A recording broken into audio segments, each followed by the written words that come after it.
నమస్కారం, welcome to I dream. ధర్మ మార్గం విత్ విజిత కార్యక్రమానికి స్వాగతం.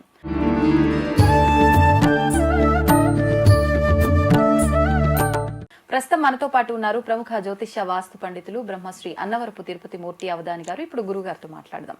నమస్కారం గురుగారు. ఓం శ్రీ మహాగణాధిపతయే నమః.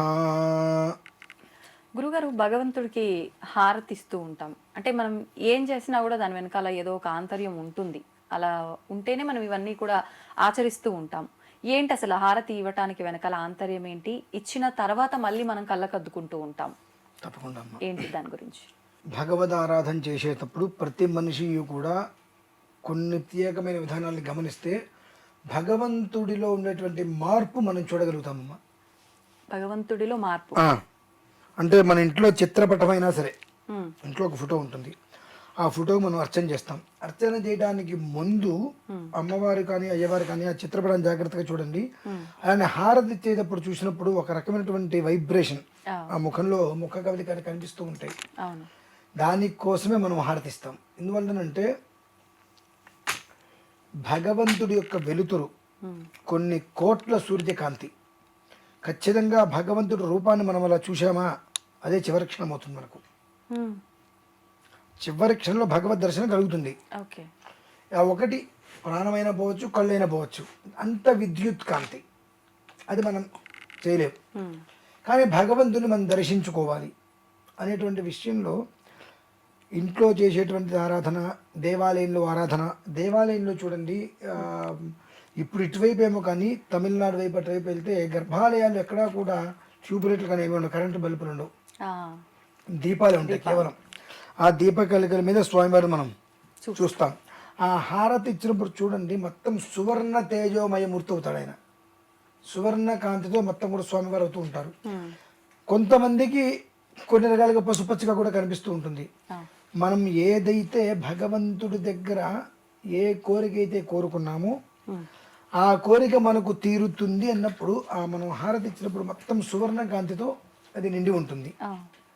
అలానే ఇళ్లలో చేసేటప్పుడు చిన్న ఫోటో ఉంటుంది. ఆ ఫోటోకే సద్యోజాతి విధానంగాను, శ్రీ సూక్త విధానంగాను, ఇంకో ఏదో లలితా సహస్రనామనాథం ఏదో కొన్ని అర్చనలు చేస్తాము.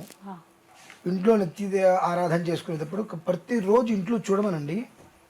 ఖచ్చితంగా ఆరాధన చేసేటువంటి ముందు అమ్మవారు ఎలా ఉంటుంది, ఆరాధన చేసిన తర్వాత స్వామి ఎలా ఉంటాడు అనేటువంటిది. హిరణ్య పాత్రం మధో పూర్ణం దదాతి మధప్యోసానీతి అనేటువంటి మంత్రాలతో హారతిస్తున్నప్పుడు ఆ దేదీప్యమానమైనటువంటి రూపం, ప్రకాశవంతమైన తేజస్సు మనకు వస్తుంది. మాది భగవంతుడి దగ్గర నుంచి.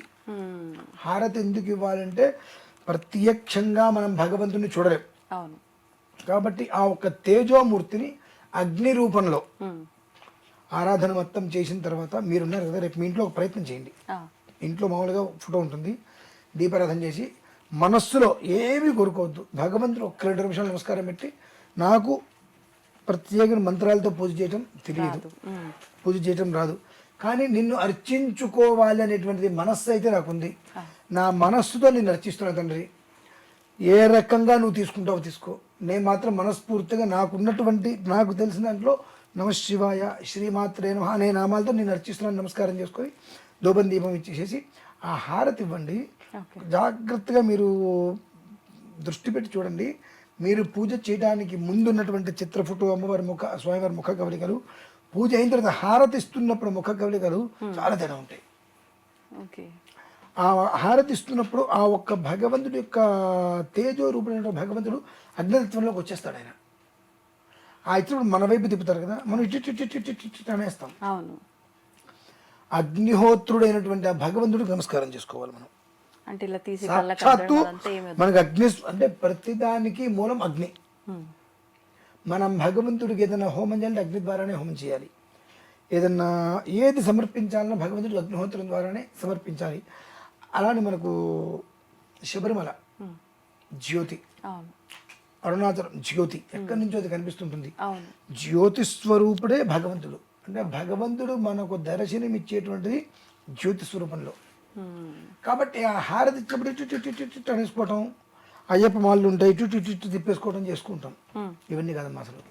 ఆ హారతి మనం వెలిగించినప్పుడు ఆ హారతిలో మనం ఏ దేవత అర్చన అయితే అనుకున్నామో, ఏ దేవత కోసం మనం ఆరాధన చేసామో ఆ దేవతను అందులో చూసుకొని మనకు ప్రత్యక్షంగా రెండు కళ్ళకి భగవంతుడు కనిపిస్తుండే అగ్ని రూపంలో అని చెప్పి వారికి ఇలా చక్కగా తల వంచి నమస్కారం చేసుకుంటే చిటికిన వేలు ఉంటుంది.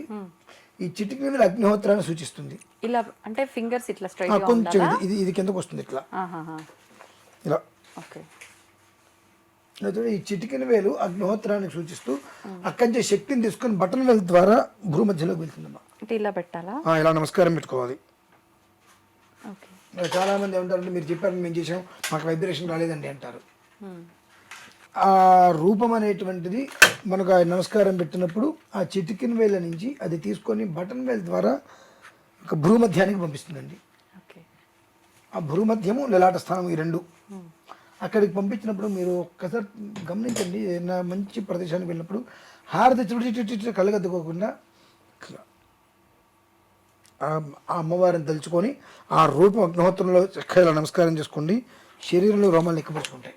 కానీ చాలా మంది దేవస్థానాల దగ్గరికి వెళ్ళినప్పుడు బయట ఒక దీపం పెట్టడము, దీపాన్ని కళ్ళకద్దుకోండి అని చెప్పి అంటూ ఉంటారు.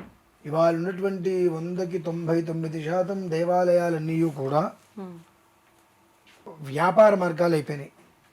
కాబట్టి నేను దాని గురించి మాట్లాడను కూడా.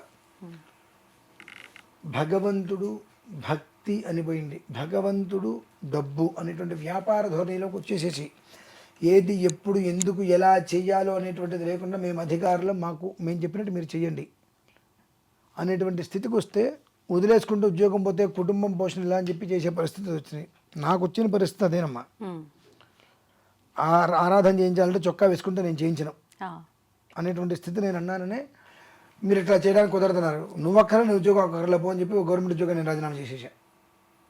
2012 జనవరి 16వ తారీఖమ్మా. నాకు ఈ ఉద్యోగమే అక్కర్లేదు, నేను ఆ మంత్రం వచ్చి ఆ విధానాన్ని నేను అనుసరించలేక నీకు దీని గురించి తెలియని వాడివి నువ్వు నా మీద పెత్తనం చెలాయిస్తూ నువ్వు చెప్పింది నేను చేయాలంటే నేను చేయని చెప్పి రిజైన్ చేసేసాను. దాదాపు 13 సంవత్సరాలు ఉద్యోగం రిజైన్ చేసేసాను. ఎందుకంటే 10 మందికి చెప్పవలసిన తత్వం నాది.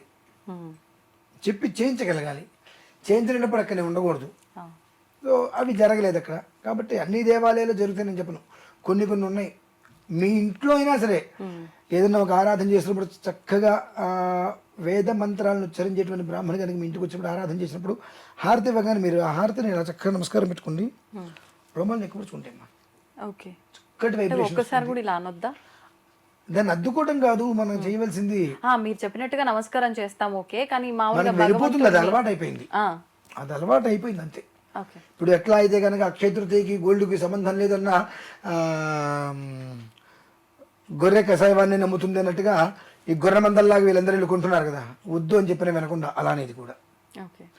ఏది ధర్మం ఏది అధర్మం, ఏది అవసరం ఏది అనవసరం అనేటువంటి విషయాన్ని మనం గ్రహించుకోవాలి. గ్రహించుకోకుండా ఇష్టం వచ్చినట్టు వెళ్తాను ఎట్టి హారతించుకుంటా అంటే నేను మంచిది ఎంతైనా చేసుకో. దేనికి ఇస్తున్నావు అంటే ఊతున్నావా విసురుతున్నావా దేన్ని అంటే ఇట్టిట్ట అంటే 3 సార్లు అద్దాలి కళ్ళకు ఎవరు చెప్పారు? అది చెప్తున్నారు కదండి. ఇప్పుడు నేను కూడా చెప్తున్నా కదా వద్దు అని చెప్పి. ఇప్పుడు చెప్తున్నా, ఇప్పుడు కాదమ్మా, 15 ఏళ్ల క్రితం ఒకసారి పెద్ద ఇంటర్వ్యూలో చెప్పేదే విషయం, పట్టించుకోలేదు. మంచిది, శుభం. ఎందువల్లంటే జనాలకి హారతి అని కానీ కళ్ళకి అద్దుకోవాలి, వెంకటేశ్వర స్వామి వారి దగ్గర కానీ కళ్ళు మూసుకోవాలి, ఇవి అలవాటు అయిపోయినాయి. ఎందుకు వెళ్తున్నాం? దేవుడి దగ్గరికి ఆయన చూడటం కోసం వెళ్తున్నాం. మనం ఆయన్ని చూస్తే ఆయన మనల్ని చూస్తాడు.